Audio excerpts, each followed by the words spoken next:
Hello friends, welcome back to my channel. আশা করি তোমরা সবাই ভালো আছো।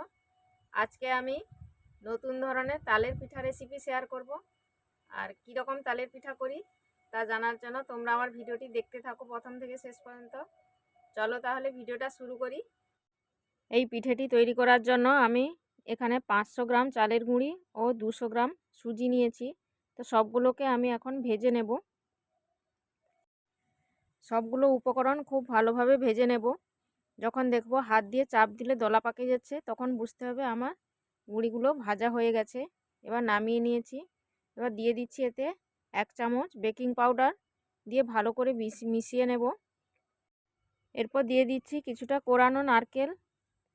কোরানো নারকেলটা দিয়ে খুব ভালো করে চালের গুঁড়ির সাথে মিশিয়ে নেব। এরপর দিয়ে দিচ্ছি পরিমাণ মতো চিনি। তোমরা যে যেমন মিষ্টি খেতে পছন্দ করো, কেউ বেশি মিষ্টি খেতে পছন্দ করলে বেশি চিনি দিও। এবার দিয়ে দিচ্ছি তালের পাল্প।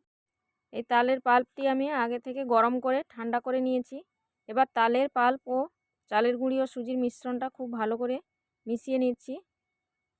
খুব ভালো করে মাখিয়ে নিতে হবে। মাখিয়ে এরকম একটা ডোয়ের মতো করে নিতে হবে। ডোটি খুব ভালো করে মাখতে হবে। ডোটি যত ভালো মাখানো হবে পিঠেটি তত ভালো তৈরি হবে। তা আমার মাখানো হয়ে গেছে। এবার আমি এখান থেকে একটু একটু করে লেচি কেটে নেব। তো ছোটো ছোটো করে লেচি কেটে এইভাবে হাতে স্প্রেস দিয়ে চাপটা করে দিচ্ছি। তোমরা যে যেমন পারো তেমনটাই শেপ দিতে পারো, কোনো অসুবিধে নেই। এইভাবে ছোটো ছোটো লেচি কেটে আমি সমস্ত পিঠেগুলো তৈরি করে নেব। আর তৈরি করাও খুব সহজ, দেখতেই পাচ্ছ তোমরা। তো দেখো আমার সমস্ত পিঠেগুলো তৈরি করা হয়ে গেছে। এরপর গ্যাসের ওভেনে একটি হাঁড়িতে জল দিয়ে তার উপর একটি ছিদ্র পাত্র রেখেছি। আর হাঁড়ির সাইডে একটি কাপড় দিয়ে ঢেকে দিয়েছি যাতে ভাপটা না বেরিয়ে যায়। এরপর ছিদ্রযুক্ত পাত্রে পিঠেগুলো দিয়ে দিচ্ছি ভাপানোর জন্য। পিঠেগুলো দিয়ে ঢাকনা দিয়ে দিয়েছি এবং ঢাকনা দিয়ে 10 মিনিট অপেক্ষা করব। তারপর খুলে নিচ্ছি ঢাকনাটা। তো দেখো পিঠেগুলো কতটা ফুলেছে এবং সুন্দর তৈরি হয়ে গেছে। নামিয়ে নিয়েছি পিঠেগুলো। এবার আবারও ছিদ্রযুক্ত পাত্রটা বসিয়ে দিয়ে আবারও কিছু পিঠে দিয়ে দেব। দিয়ে দিচ্ছি পিঠেগুলো, সমস্ত পিঠে দিয়ে এবার আবারও ঢাকনা দিয়ে 10 মিনিট অপেক্ষা করব। 10 মিনিট পর ঢাকনাটা খুলব।